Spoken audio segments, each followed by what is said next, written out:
The opening of Mirror of the Universe, a fantastic exhibition curated by Karen Patterson about the life and work of Lenore Tawney. And we also have a panel of wonderful young artists that are part of the exhibition. Even Thread Has a Speech, which is the content that I brought to the exhibition as a guest curator. So I'm up here to introduce everybody who's on the panel today, starting with Florica Zahara, who is one of the authors in the publication that accompanies the exhibition. Dr. Florica Zahara is a conservator emerita of the Metropolitan Museum of Art and co-owner and director of Museu Textilor in Beta, Romania. She researched, published, lectured, curated exhibitions, and taught on the subjects of textile materials and technology, Eastern European textiles, and textile conservation and preservation. Florica contributed 4 essays on Tawney's technical process to the publication, and so she will be starting off the panel discussion talking about Tawney's weaving techniques. Following that presentation, we have 5 artists presenting on their work. First is Indira Allegra, who's deeply informed by the ritual, relational, and performative aspects of weaving.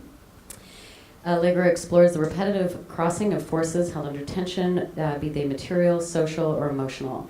She's currently reimagining what a memorial can feel like, the scale on which it can exist, and how it can function through the practices of performance, sculpture, and installation. Allegra's work has been featured in exhibitions at the Arts Incubator in Chicago, Yerba Buena Center for the Arts, Center for Craft, Creativity, and Design, Mills College Art Museum, Weinberg Newton Museum of the African Diaspora, the Alice Gallery, and Soma Arts. She's currently a finalist for the Burke Prize Award at the Museum of Arts and Design, where her work is currently on view. Her commissions include performances for SF MoMA, the De Young Museum, the Wadis Institute, City of Oakland, and SF Jazz Poetry Festival. She has been the recipient of the Artadi Award, Tosa Studio Award, Wingate Craft Fellowship, and Jackson Literary Award, and has received support from the Mike Kelly Artist Project Grant, MAP Fund, and Queer Cultural Center. Beside Indira is Julia Bland. Julia's practice operates at the nexus between the traditions of painting and textile art. She incorporates a large range of techniques such as cutting, sewing, dyeing, weaving, and painting, blurring the boundaries between the realms of weaving and painting. Bland earned her BFA from the Rhode Island School of Design in 2008 and her MFA from Yale in 2012. She's been awarded the Milton and Sally Avery Fellowship, the Carol Schlossberg Memorial Prize, the Jacques and Natasha Gelman Trust Travel Fellowship, and the Florence Leaf Award. She's exhibited with On Stellar Rays, the NYU Institute of Fine Arts, Miller and Asia Geisberg Gallery in New York City, Vox Populi in Philadelphia, CS Gallery in Los Angeles, Horsesh Institute in Tehran, and the Modus Fort in Tokyo. To the left of Julia is KG. KG's weaving-based work incorporates references ranging from addiction, personal and family histories, and mourning to pets, Polish immigration, and Jim Morrison. They annotate their tapestries through the incorporation of scraps and mementos, producing weavings that are both a text and object. KG has had solo exhibitions at the DePaul Art Museum, Julius Caesar, terrain exhibitions, Lloyd Dobler Gallery, the Franklin and Monique Meloche Gallery, as well as exhibited at the UMKC Gallery of Art, Catherine E. Nash Gallery, and Johnson Gallery of Art at Carthage College, among others. They are included in the forthcoming iteration of Queer Threads at the American University Museum at the Katzen Art Center, Washington, D.C., and they recently published an artist monograph with DePaul Art Museum as a part of their exhibition, Some Kind of Duty. Judith Lehman is to the left of KG. She's an artist, educator, and writer whose practice focuses on translating operations through and across distinct arenas of practice. A long-standing collaboration with the Boston-based Design Studio for Social Intervention has grounded much of this thinking. Lehman is Associate Professor of Fine Arts 3D Fibers at the Massachusetts College of Art and Design and holds an MFA in Fiber and Material Studies from the School of the Art Institute of Chicago. Her writings have been included in the anthologies Beyond Critique, Collaboration Through Craft, The Object of Labor, Art, Cloth, and Cultural Production, and her current pedagogical research is anchored by the Retooling Critique Working Group she first convened in 2017 to take up the question of studio critique's relation to educational equity. And then lastly, we have Michael Milano, who employs materials that are part of everyday experience, producing fabric-based paintings that are indebted to textile traditions and the history of abstraction. He combines processes such as dyeing, pressing, and distressing to create abstract compositions that champion a deeper engagement with the material environment. Milano earned his MFA also in Fiber and Material Studies from the School of the Art Institute of Chicago, his BA in Humanities from Shimer College. He is shown at museums, galleries, and alternative art spaces such as Specialist, Elmhurst Art Museum, Dorsky Gallery, DBQ Project Space, Devening Projects, Roots and Culture, Three Walls, Praxis Space, Trunk Show, Intermedia House, Peregrine Program, Adsdana, and the Ukrainian Institute of Modern Art. His writing has appeared in Surface Design, Textile Journal of Cloth and Culture, Women Artisane, and Batted Sports, among others. Please join me in welcoming this fantastic panel.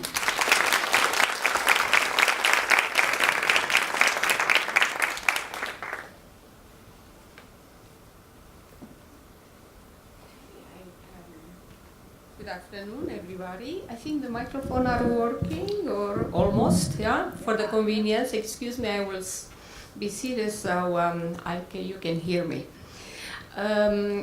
I want to thank the Kohler Art Center for making possible my presence here, and last and not least, Lenore Tawney Foundation, in particular Kathleen Mangan, here for introducing me to you and to let me be part of this event, which is great. So let's start the presentation. Maybe if you will have light a little dim, that will be better, or that's not necessary.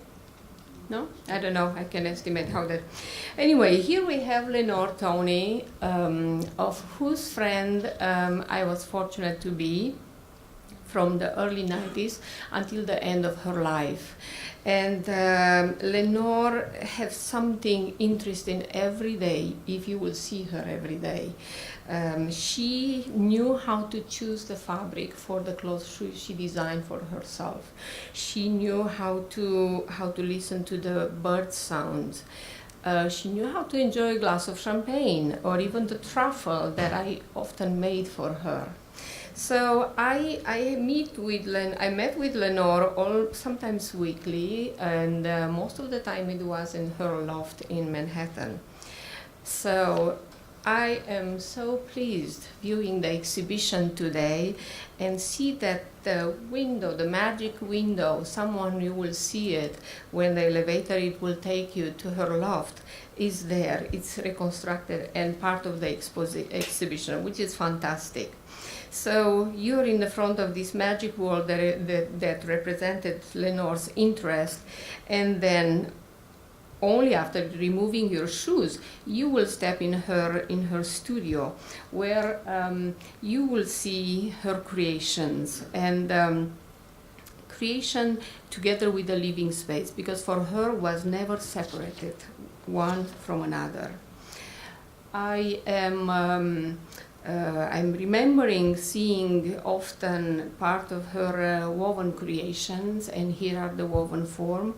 Some of her early pieces were in display also in her loft, and that changed accordingly with the project, ongoing project. But her mixed media assemblage, they are almost always there, so it was a pleasure to always see them, and almost seeing them every single time with a different eyes. Here they are a selection of Lenore working tools, looms, threads and thread holders, boxes with threads, the reeds. I was fortunate to have Lenore gift. In fact, the object that we see in the slides are gifted to me by Lenore, and they enter it in the collection of the Muzeul Textilelor, which is a textile museum I founded with my family in Romania and Băița, so they are part of the collection now. These are on display that we prepare this summer for an event, international textile festival we have in collaboration with cultural institution from France. So I was very happy to introduce Lenore to the European audience. Not that she's not now there; she's already having a great impact in cultural institution and artists in Europe. But in Eastern Europe, perhaps. We need to do more work to introduce Lenore there. So the moment my friendship with Lenore started, it was the time when the Interchurch Center in New York celebrated the Nativity in Nature piece, which I was asked to conserve and prepare for display. I would not go into details, maybe later with who's interested, but it was a great moment, and somehow our friendship started by Lenore not being able to see me very well at that point, and by me not speaking English at all. So I guess Kathleen was in between us.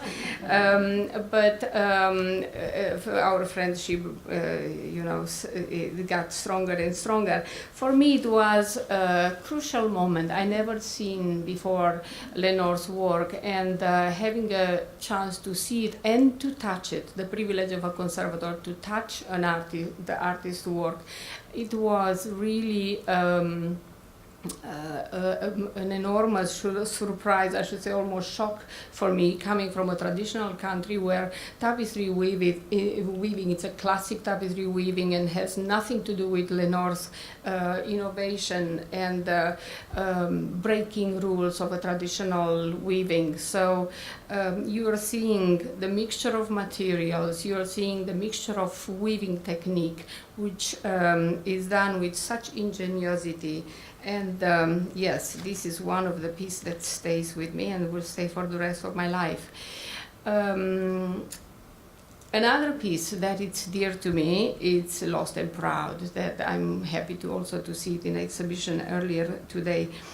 I'm including an images here from the catalog of the retrospective at the American Craft Museum, where the drawing on the left side and the piece itself on the right, they're put together, and it's amazing what a similarity between the two of them. You will never be able to do this with following the classic weaving tapestry.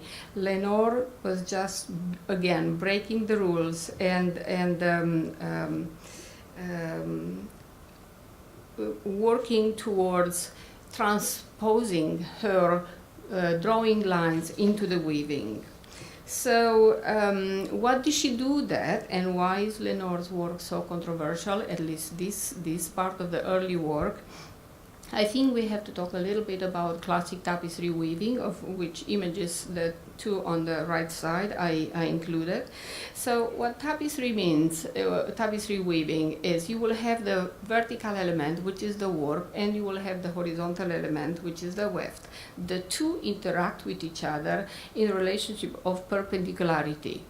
And when a color is, it has to be changed.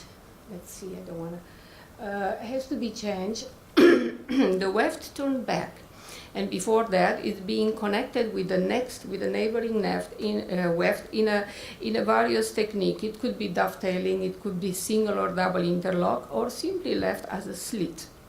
So if you look at the image below, we have an example of that, where the design it's woven in an almost vertical line, but it's always compensated.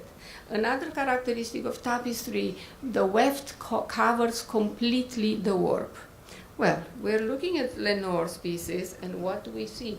Nothing that follow that rule, except she really used the color and tried to compensate, but not doing it right. She will not doing it right from the classic point of view. First of all, she exposed the warp equally with the weft, or even more than equally, and that is considered an open weave. If we look at more images, we're seeing that the binding point, actually I should go back a little bit. The binding point of Lenore, which should be somewhere there, does not exist. Instead, she tried to compensate, to build the surface for her bird curve line to go in there, but she does it in a very free way, and then she comes with those lines, which she moved them absolutely randomly. She pleases her, and she exposed, because she doesn't do the compensation, she exposed the warp here, she exposed the warp here, she exposed in many places, and this is what she called this technique open warp. She knew exactly what she was doing. Then, to go even further, she skipped sometimes the binding point of the warp. So this piece, these warps, if you go in the gallery and look closely, you will see they're floating on the top of the surface, and that creates a certain movement. You're seeing this line that move absolutely eccentric and out of the normal possibility of weaving. So because she likes to have those lines, she take a needle and she insert those colors with the needle. And here we have plenty of open warp. Another thing, she brings movement to the warp by alternating in warping thin warps with the thick warps, and that gives a sort of vibration. Not to mention that she also explored the possibility of bringing light into her piece, and she always displays her pieces, including this one, away from the wall. That means the piece is surrounded by the shadow, by the light. It's so all this effect is she's aware of it, and she brings them in.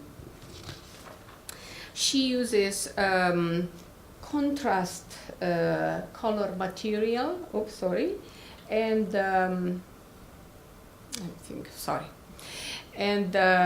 contrast of color, contrast of thickness, which again you will not see in the classic tapestry. So for this early work, she uses a variety of materials, which include linen of dyed or undyed, unbleached. She includes silk,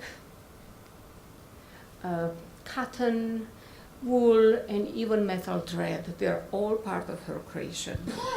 So little later, Lenore changes her materials, and from that variation and that from finesse of the material, she goes into a heavier linen threads, many of which are undyed and unbleached. We call them in our profession, we number the threads. There are 5 Z-span thread and S-ply. So basically, I don't know how familiar everyone is with the way the thread is formed, but it makes a durable thread and a very thick one. And besides that, she's using other colors. Black, it's one of her choice, or orange and red. And again, some of those, we see them in the exhibition. So many of these materials she uses in her woven form, of which we're seeing a few examples here in her studio. Woven form are characterized primarily by the combination of various weaving structure, and most importantly, are characterized by changing the widths, by having variation of widths throughout the weaving piece, which is really Lenore invention. So if we take an example to talk about this and see how she did it, here is the bride, another piece that we have in the exhibition. She uses warp face weaving, which is a very compact structure in which the weft, the horizontal element, is not seen, just the warp. She uses gauze, which is down there, and that brings a lightness and the airness into the piece. And when the weaving becomes too dense on the warp face one, she creates slits. Slits also is one way of bringing light in. Feathers is just for fun. I don't know, but she creates a focal point, and she loves birds. She incorporated feathers and other elements that have related with birds in many of her works. So here is an example. So those pieces were woven in a horizontal loom. I think we have to talk a little bit about classic horizontal loom, so to understand what Lenore was really doing. Here is a classic loom. You will have the warp tension. What am I doing here? Warp was tension between the back and the front of the loom. Each warp will go through it will be passed through a treadle, and then it will go to the reed. Very important, the reed, which is this one, and the details up there. They will set the width of the weaving, and they will remain. This setting will remain throughout the entire weaving process. Well, Lenore, again, it was unsatisfied with this rule, and she tried to break it again. So she wants to vary the width of the fabric, but she retained the number of warps. What she was coming up with, she creates a reed of which top was removable. So that way she was free to move her warp always from the center out and the right and left symmetrically and bring it back after untensioning the warp, of course. And that she controlled it very, very well. It's phenomenal because this is the only way basically you can really achieve this. So she used poles or metal rods that she wrapped in linen thread to stabilize the wider part of the weaving, and to stabilize the front, the top and the bottom, the beginning and the end of the weaving, and the remaining, the hanging warps at both ends, she braided them and she knotted them. This way she stabilized the pole, but also she used them in her composition. So this is another example, another group of pieces in which Lenore used this heavy, thick material, and this happened to be monumental in scale, various pieces that are woven with a warp face structure, very dense. But Lenore still wants to bring the light in. So then she chose to create slits. Slits have been done in the weaving, but they are usually short. If you really weave long slits, it's very hard to keep control on evenness between those slits. And she did it very well. This is the proof that Lenore knew extremely well the classic weaving, and she knew the rules, the right rules. That's why she could break them as she wished to serve her own creations. So we have here another piece, Dove, which is in the exhibition. So the slits are distributed here in the rectangular, in a horizontal direction, but other pieces they are distributed in the circle or square. Metal rods, she used that often. Metal rods are used here as well in order to assure that the shape of the cross here, or the shape she wanted, is retained. So it's on this level and also on the lower level. She weaved them, simply weave them into the woven structure, and to secure them, she was braiding them again and knotting them. In this piece, the upper part are after braiding and knotting, they're cut it short, and at the bottom they're simply left to hang freely. So, oops, apparently I'm always going faster with that. At the end of her almost at the end of her well, at the end of her woven creation, Lenore comes up with something that seems evident and very natural if we think and if we understand her earlier creations. She comes with this clouds group, and interestingly, she is calling them weaving. Why is Lenore calling these clouds weaving? Clouds are made of two elements. It's the canvas element that is on the top, and it's the horizontal element to which the vertical second element is being attached. They are bringing air, they're monumental, they're sculptural, so all the characteristics that she loved are really in here, in the clouds. She basically considered the two elements that I just described.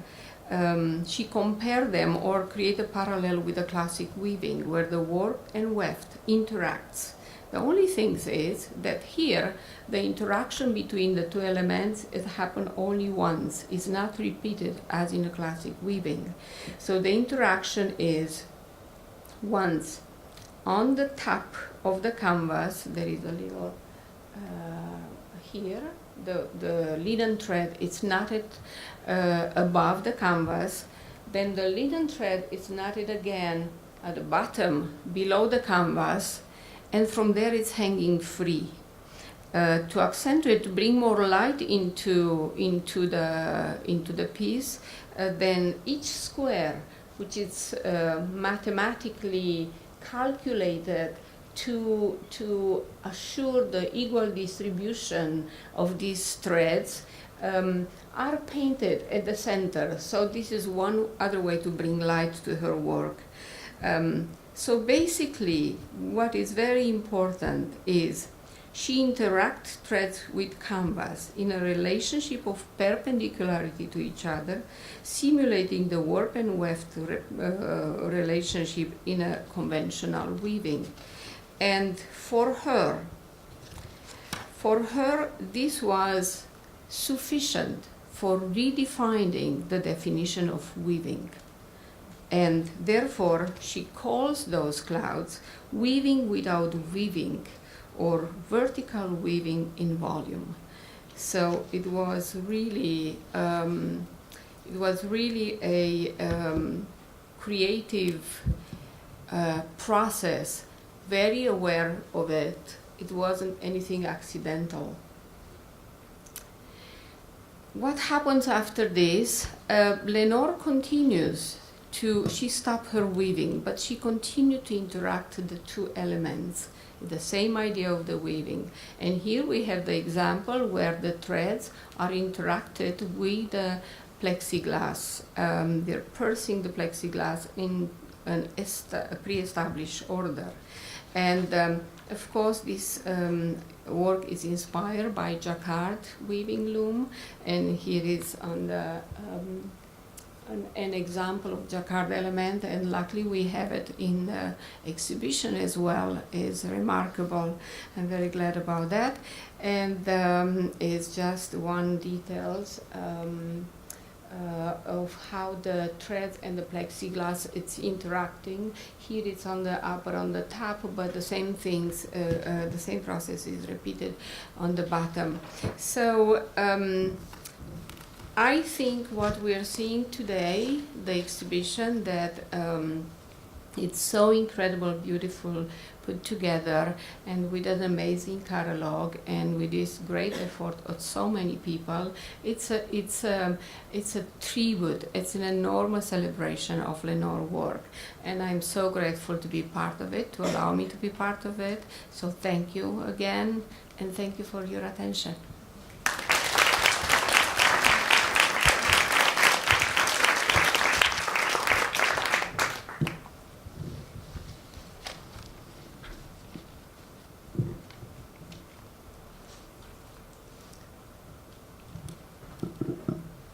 Good afternoon. Can y'all hear me all right? Yeah? Okay. Thank you so much. I think that these themes of breaking rules to make space for yourself and your pleasure and your improvisation in the practice, and these themes of creating works which allow oneself to be surrounded by light and shadow, that's where I pick up. And if y'all have seen the work in the gallery, what you'll see is work from a bodywork called Body Warp, where I, as the weaver, am using my body as thread. So those of us who weave, raise your hands proudly. Yes. We know that thread gets a lot of attention, right? It gets to be warped and wrapped and dyed and dried and twisted and braided and held under tension and then suddenly released. And I wanted a little of that attention. And I needed to find a way to make space for my own pleasure and my own improvisation in the practice. So I really think of looms as active co-conspirators in any work that's being made, right? And their bodies, which exist on the scale of my own. And we're both sort of socially constructed to hold tension of different kinds. And I was so struck by what you said around Lenore really distilling weaving to its most core element, you know, this crossing of a horizontal and a vertical plane. And for me, I think in terms of the crossing of any two forces which are held under tension, and that could be material, that could also be historical, emotional, and so on. So the work that I'm going to talk a bit about today is from a residency that I was lucky enough to do just only a month ago. And big shout out and thank you to the entire team here at the museum, and thank you, Shannon, for affording me the opportunity to really expand the work that I did with Body Warp and see where it could possibly go next.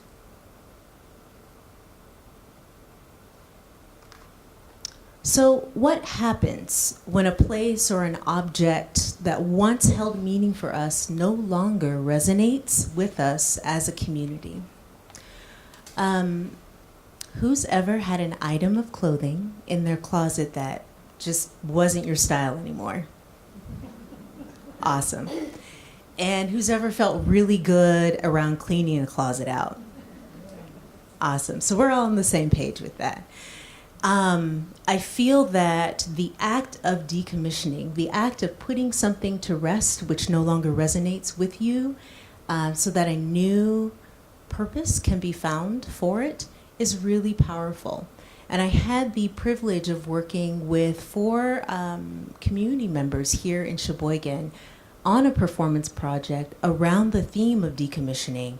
And you'll hear from them around how they understand this task at hand.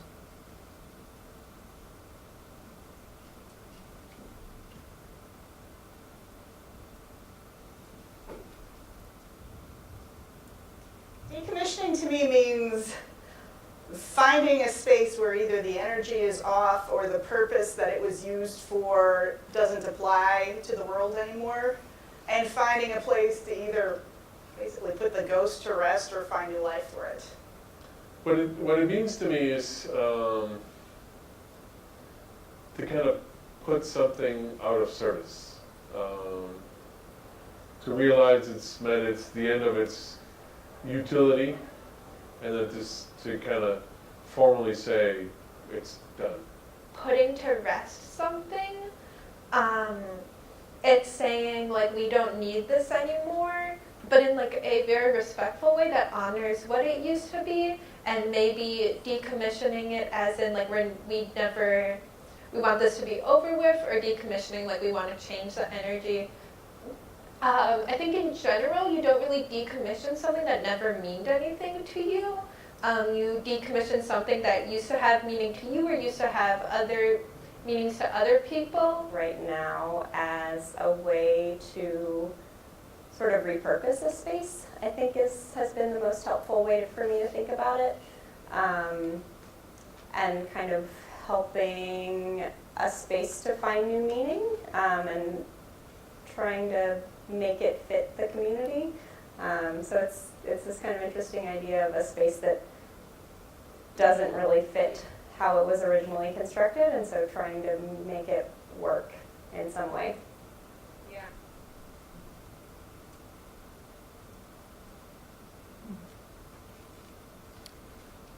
So this is my map of Sheboygan. And the blue painter's tape, which is, if you're an artist, you know is good for everything. It's like painter's tape and duct tape, solves all your problems. That represents Lake Michigan, and then you see the lake there. And one of the things that I asked the folks in the video to do were to create a list of different places here in Sheboygan that had some kind of deep feeling for them, some kind of intense feeling. It could be anger, it could be anxiety, it could be that the place feels like an eyesore. Whatever the case may be, if we felt that it was haunted in any way, to put a Post-it note there and to write a note. So over the course of my month-long residency, I actually biked all over the town. And I went to these places, and I was able to learn about Sheboygan through their own experiences of haunting or whatever kind of energy exists in these spaces.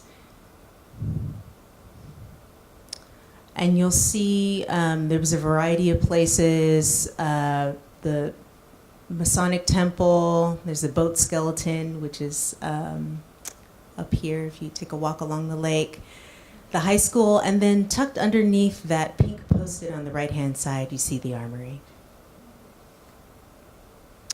So the armory was built in 1942 and was used for a long time for North and South high school basketball games, so a place where folks could have a friendly rivalry. It was also used for Hmong New Year celebrations, blood drives, circus performances, and the like. The armory has been sitting idle for years because it's too expensive to tear down and too expensive to renovate in a way that would make it safer for people to go inside. But there's been a great emotional attachment to the building simply for its beauty. So you can see the interior of the space here where the basketball games used to occur.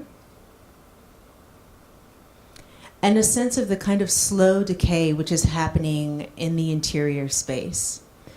And one thing I should say is that when I had this conversation with the group, the armory was the site which spurred, I think, the most passionate discussion, which was a signal to us that this was indeed a space with a lot of energy, a lot of tension that needed to be worked with. I had them write goodbye letters or breakup letters to the site. So you'll remember Camille Stat in the video, she says something that's really profound. She says that you cannot decommission something that you don't care about, right? So in order to actually participate in the transformation of a thing, it means that you understand that it is first and foremost a relational practice. And I think that this is where it's another thread that kind of draws back into the body warp work, which is in the gallery, because I understand that craft practice is primarily a relational one, and one that comes out of a durational performance practice for the maker, right?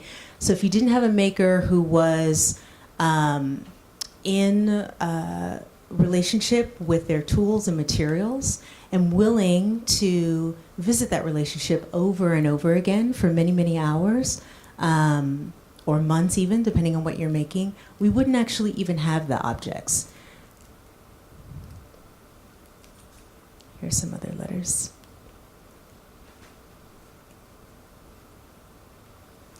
And one of the things that we did then with the letters was actually do some movement exercises and to see if there was any kind of group movement or choreography that could come from the feeling of saying goodbye to this site.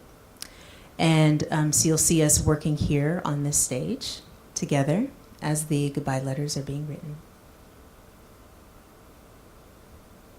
And from that, we actually performed Decommissioned Spaces, the subtitle being What to Do When You Don't Know What to Do, which I think is quite perfectly where the Armory is situated in its limbo for a number of years. And so I'll show you the result of that. Oops. You could play the video. Thank you.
Thank you.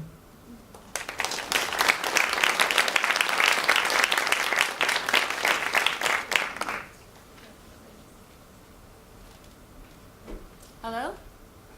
Hear me?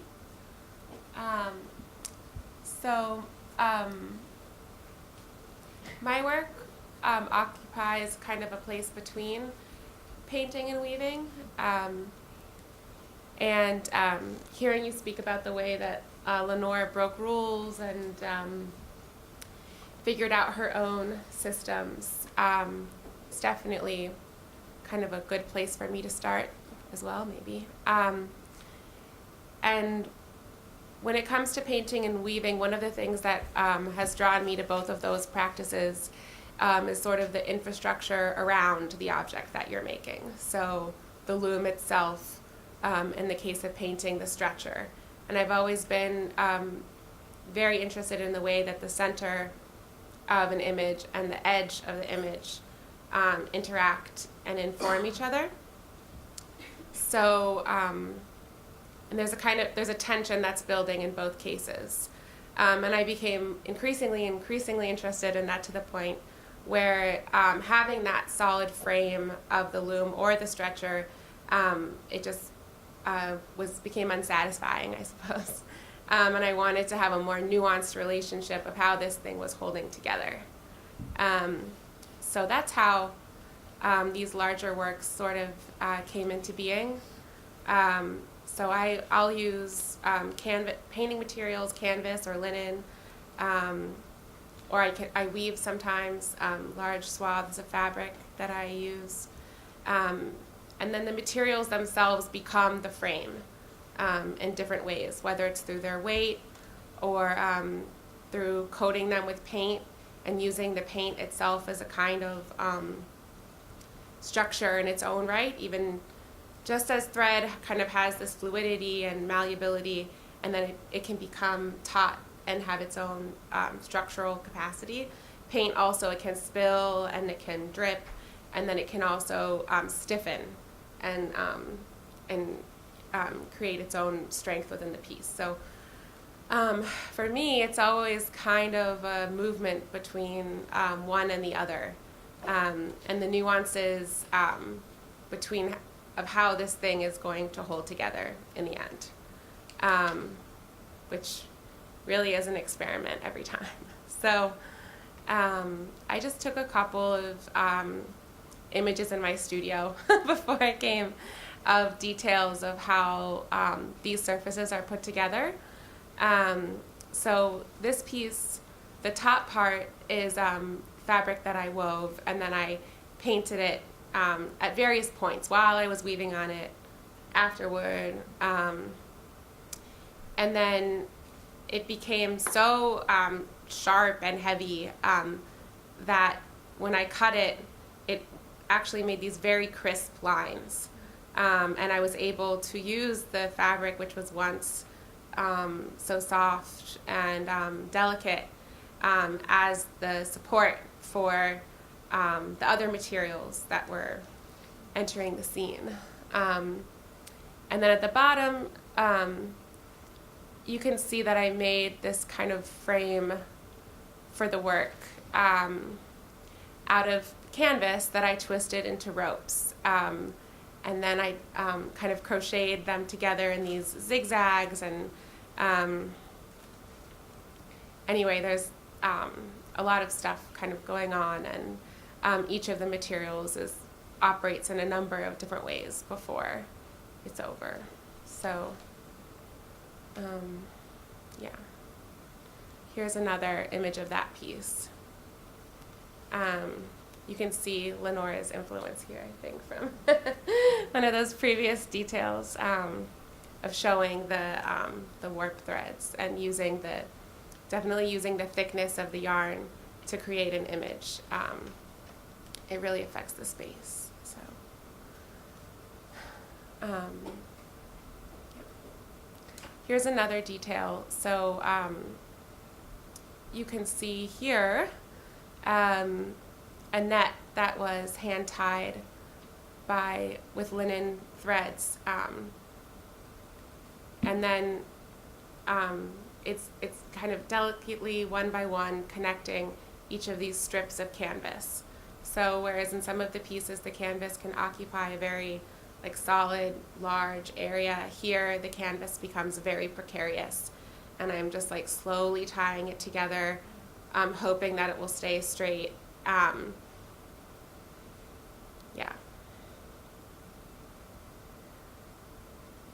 Here's another where the bottom area is a piece of fabric that I wove in linen, and then above it you can see that I've unwoven it and tied it together again with wool yarn. And then the top part is a piece of linen, painting linen that I've dyed. And then each of these areas kind of gets cut again and re-sewed again, so that basically all of these processes are accumulating toward a point where everything is truly interdependent. And you can't say the canvas is supporting the thread or the thread is supporting the canvas. If one part is removed, the whole thing falls apart in any case. That's it. Okay, thank you.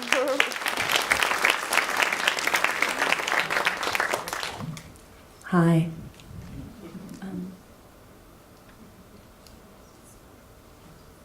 All right. My name is KG. I'm going to talk through my process, and I am going to show images of a weaving from beginning to end. Conceptually, all of my weavings start by looking at this particular textile.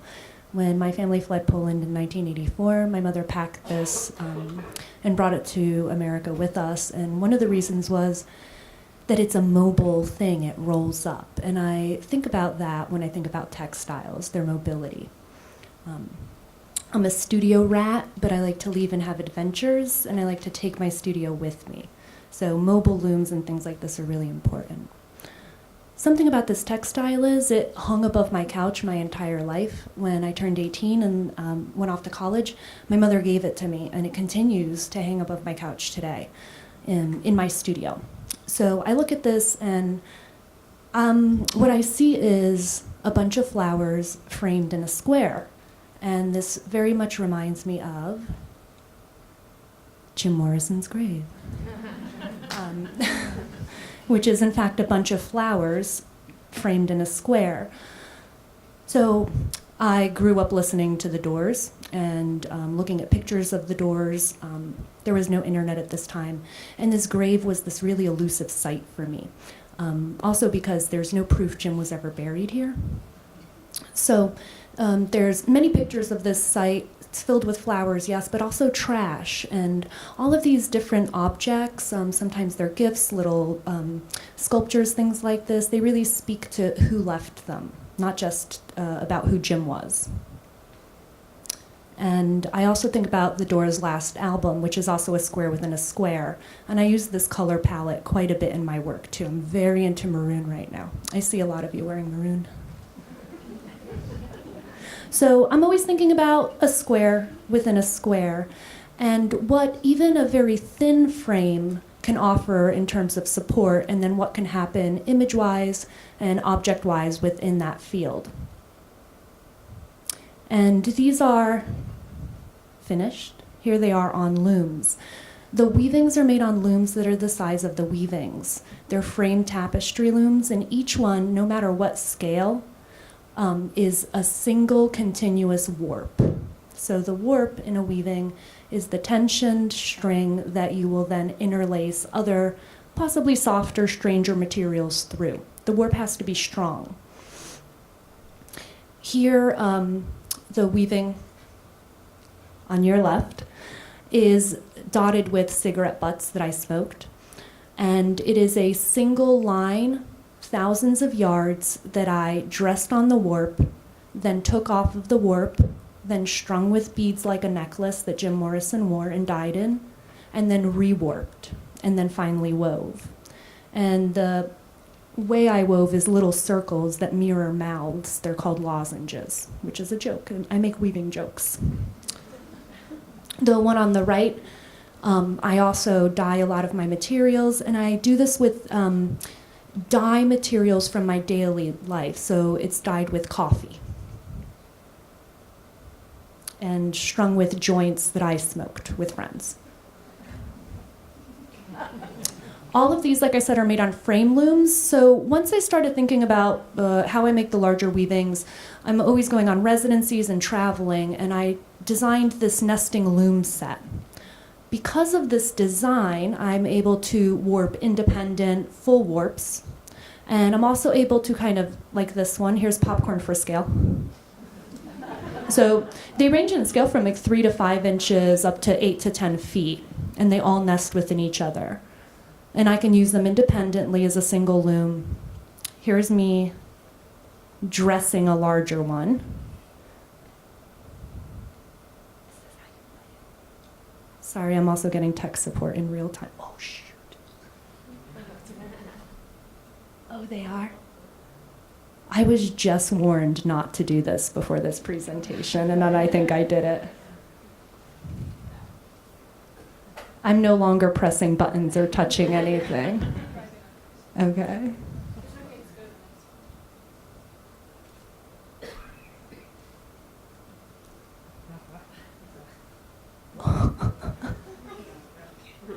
I had a feeling I'd be the one to do this too. I'm a weaver, I'm not a tech-savvy person. Do I then continue to press buttons? Here we go. Oh, spoiler on Milano. Yeah. Shoot, you know so yeah. And no matter what size, I dress them all the same. This is a video, so I start at the bottom and I just climb this little stool. I go up and down, up and down. On the 8 by 10 foot looms, I climb quite a large ladder, and it takes about 2 hours to dress. Then I wait a couple weeks, and then I retension. And while I'm doing this, sometimes the warps are continuous. They start on one end of the loom and they end on another. I'm always in the process of collecting things. Dried flowers are a big part of my process. This is dryer lint that really nicely displays my Chihuahua's hair on the surface, and a shirt tag from an old shirt. Sometimes the looms are doubled and 2 warps are dressed together, one inside of another. The objects are peeled house paint off a shed by my house in my neighborhood that matches the wall in my living room. And then sometimes the looms are stacked and just an exterior frame is dressed to be woven. And then you can kind of float objects inside of them. These are dried flowers from my neighbor's yard, which I'm told not to pick. I'm also walking my dog and looking at what's on the sidewalk quite a lot while I'm cooking, moving through my kitchen. So on the left is a balloon that was kind of fried in the sun into this shape. And on the right is purple potato soup that it wasn't so good, so I threw a ball of yarn in it. And here it is sampled out together. So there's something similar for me. I'm kind of making these different elements to potentially be put together, and then somehow they kind of find each other. There's something about the striping and the dye distribution on the warp that made a lot of sense between the string field and the balloon. This is a warp that I dyed using Benadryl, which is a drug that makes you sleep, and last time I took it, I woke up in a bathtub, just like Jim Morrison. So I'm kind of using these silly, kind of funny narratives, but always bringing it back to Jim's mythology as well. It's like what the world delivers to me. This is dressed with a vintage dress belt and then a flower from something called a Florida plant, where Jim was born and then tried for public indecency. And then this is my studio practice in full play. I walk my dog, there he is. I see this leaf, it's maroon, it is LA Woman maroon. I put it in my pocket, and that's really my testing lab. If it survives a pocket, it means that it can survive shipping. And that's a really important part of the practice, is like testing this stuff. And then I like to get a little punchy and take this beautiful maroon and turn it away from the viewer. So when this is properly woven and displayed, it'll give a little kind of like glow on the wall of that color, a ghost. I also do tarot, which informs oftentimes types of objects and the way that I write about the weavings as they're being constructed. So I'm pulling cards, I'm jotting down text from the meaning of those cards, I'm keeping a really detailed journal, and that writing is being generated the whole time around the weavings being woven. Then when a weaving is finished and I'm satisfied, I pop it off the loom. All of my weavings are plain woven. So 2 picks of tabby at the top and bottom, and anything else can happen in between. It's almost enough to structure the weaving. And then here it is finished and laid out. And then that writing that I'm doing the entire time becomes formalized into poetic materials lists. For me, a materials list, a weaving is a bit of magic, and a materials list can kind of reveal the magician's trick.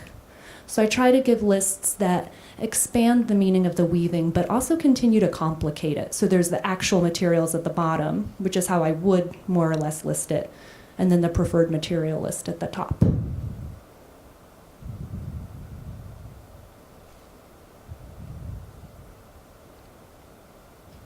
And that's it.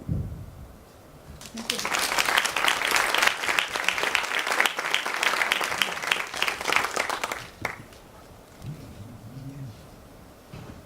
Hi, Judith Lehman. I arrived in Sheboygan very early yesterday morning, and I've been struck over the last 2 days how many of the people who I've met here have taken up the role of stewarding someone else's work. And protecting a legacy or making space for another artist to be able to get a little bit braver in encouraging us to take risks. And how much attention I'm sensing here in this place to the wider ecology of ideas and influences and materials surrounding an artist's practice, so that the object seems each time embedded. And so in honoring that and in feeling really moved and tender towards that impulse, I want to say a little bit about the kind of ecology of ideas and relationships and materials out of which the piece that I have in this show grew, and to just sort of center my brief remarks on that.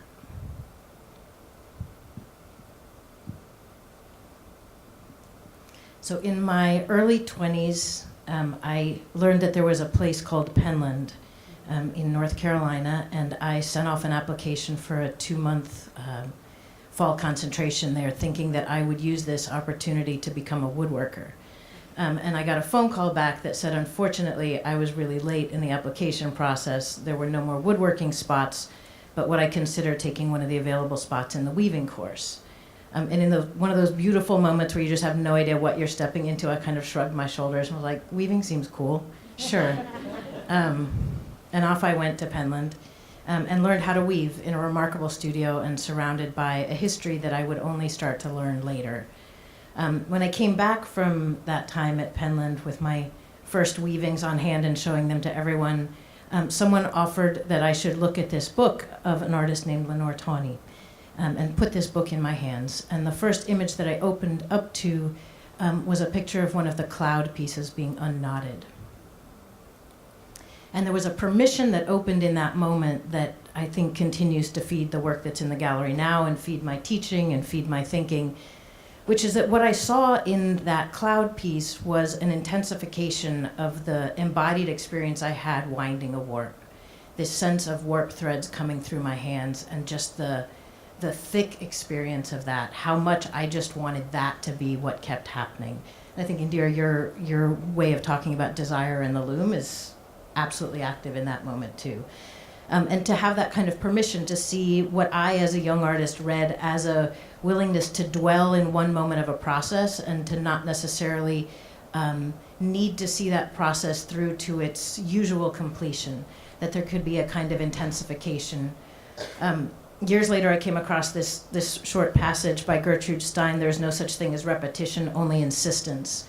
And to me, that's there in that moment too, that there is a way of positively refusing to move forward from a moment that isn't about hiding from something, but is just about insisting that this right here is really good. And I'm going to stay with it and stay with it and stay with it until it becomes something else, until it kind of becomes palpable. Jump forward many, many years, and I'm in one of my first semesters teaching. I live in Boston and teach at the Massachusetts College of Art and Design, and I was teaching a seminar for sculpture students. And on the first day of the seminar, said to my students, we're going to do some reading, we'll do some field trips, we'll do some discussion, broke them into small groups and asked them to kind of give me best practices for each. What do you need us to be doing when we're in discussion? What do you need from us in reading?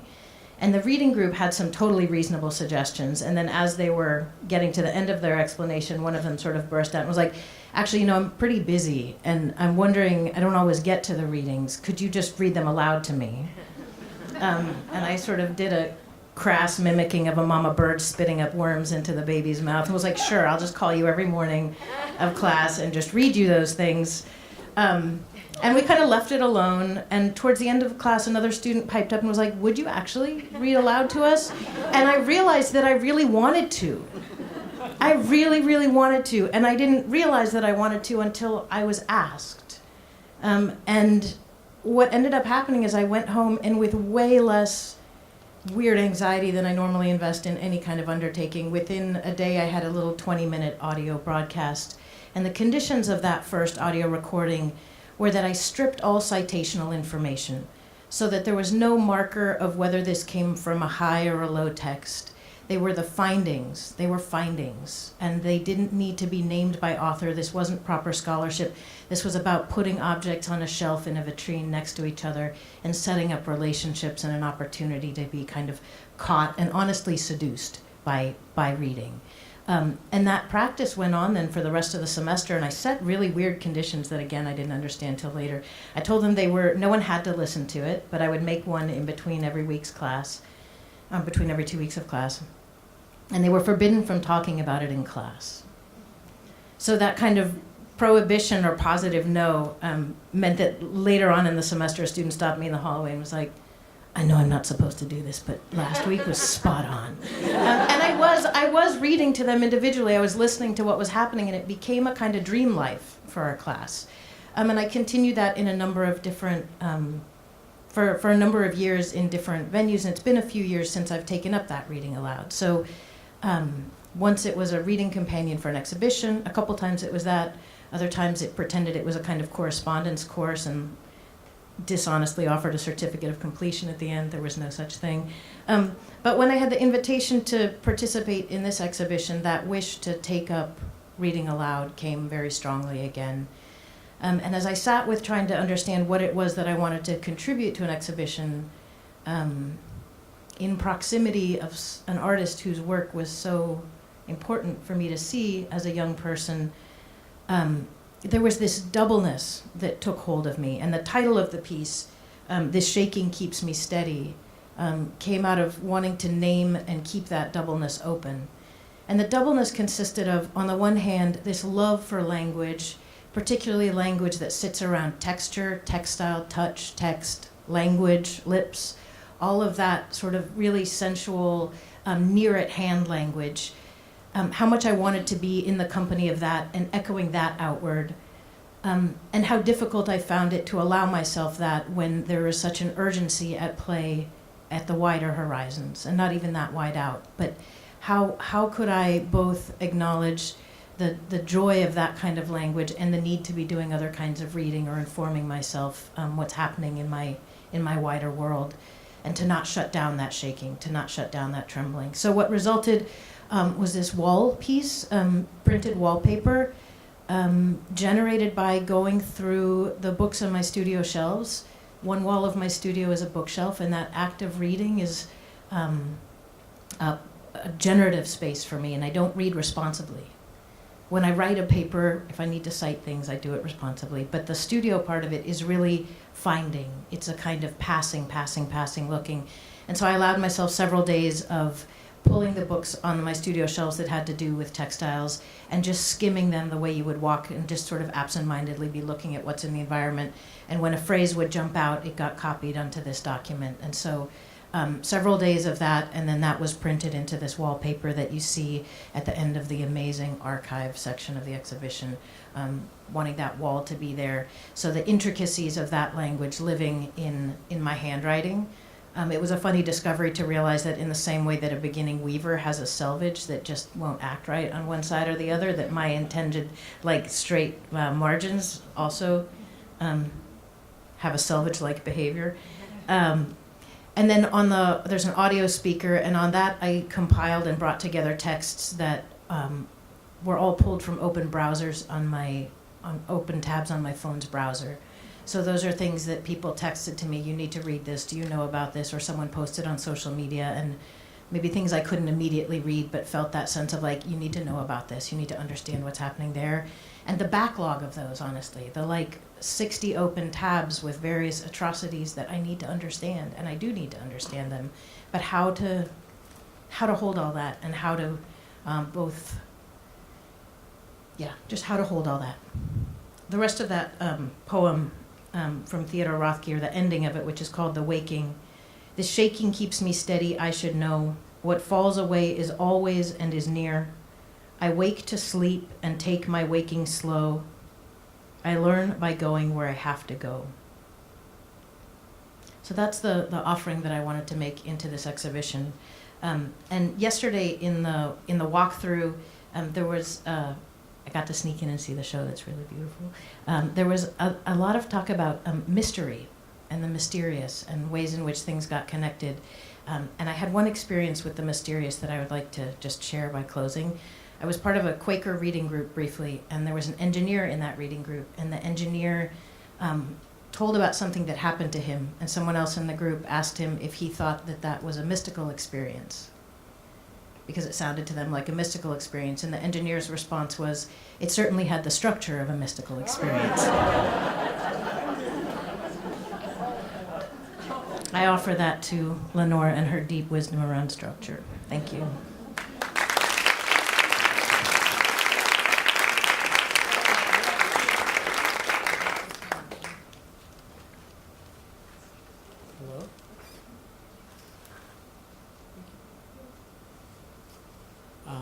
My name is Michael Milano, and Shannon included 2 bodies of work of mine in the exhibition that are actually separated by roughly 10 years. This is not an example of the first body of work. This is, though. And this was both in grad school and then for a couple years after grad school. I did the systematic drawings for a number of years that were indebted in equal measure to weave drafts, which are preliminary drawings that show you like in which you get to work out the weave pattern, how you're going to dress your loom, etc. They're also indebted to formal logic, and then they're also and conceptual art practices such as silhouette. And you can see they don't all have this, but initially they started off with this very elaborate truth tables, which is a thing that's drawn from formal logic. It's a which I learned about through Wittgenstein, and it was a way to basically structure how to make a drawing that I didn't have to make any. Like I could make all my decisions up front, that make a system that then would create an image, and not have to make decisions along the way. And part of why that was of interest to me, I think, was not wanting to make painterly compositional choices, but I think it was also in the little bit of weaving that I had done, I recognized early that there was this kind of division of labor that happened where you have this initial design or intellectual phase, and then at a certain point you dress the loom, you sit down, and then you just bang it out. You just sit down and make the actual weaving itself. And that second phase, that manual or production phase, seemed predominantly predicated on just repetition. It's about your body, motion, et cetera, et cetera. But I was probably like a little cheeky and didn't want to actually make a piece of cloth, so I had to come up with this elaborate way to reference weaving and weave drafts and the deep structure of weaving, but then produce something that always was provisional and always sort of pointed to, that always were, it's just a drawing. It's never really like so it always had like a kind of feeling of being open. Ironically, these pieces were based on this idea that I would create a system, a set of parameters, and then I would work out every single permutation within that set of parameters. So it was an attempt to exhaust all the possibilities within a finite system in a drawing that still had the feeling of being provisional or preliminary. And, you know, I think I did this for a while and then realized that what I'd learned from this was to seek possibilities even within finite systems, that and that systems can be finite but can still have very large, like these drawings don't show, but some of them, the permutations would get larger and larger to the point where there would be hundreds of permutations, or there could be thousands of permutations. There's still a closed or finite system, but you can find as many. The goal was seeking possibility within them. And then more recently, the other work that's in the exhibition is it's a series of stitch-resist cyanotypes.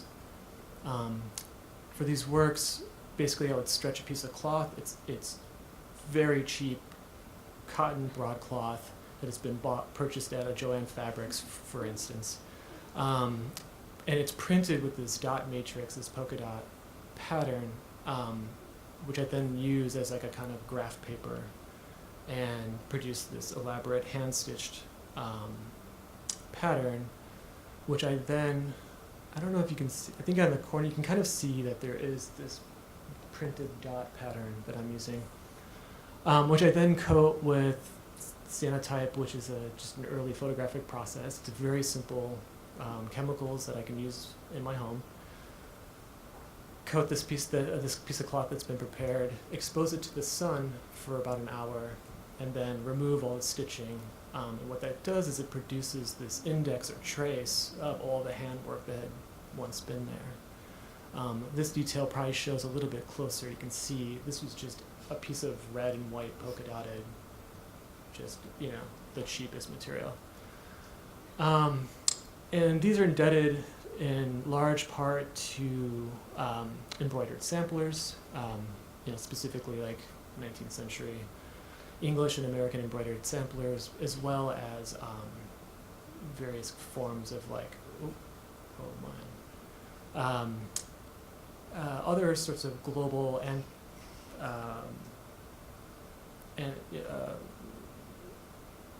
sort of like, I guess, global textiles, whatever. And I started, when I was doing this work, I began actually thinking about the drawings that Shannon included. And I hadn't really looked at them or thought about them for almost 10 years, but then while making this work, because it's based on basically playing this elaborate connect the dots game with thread, it was reminiscent of this earlier practice.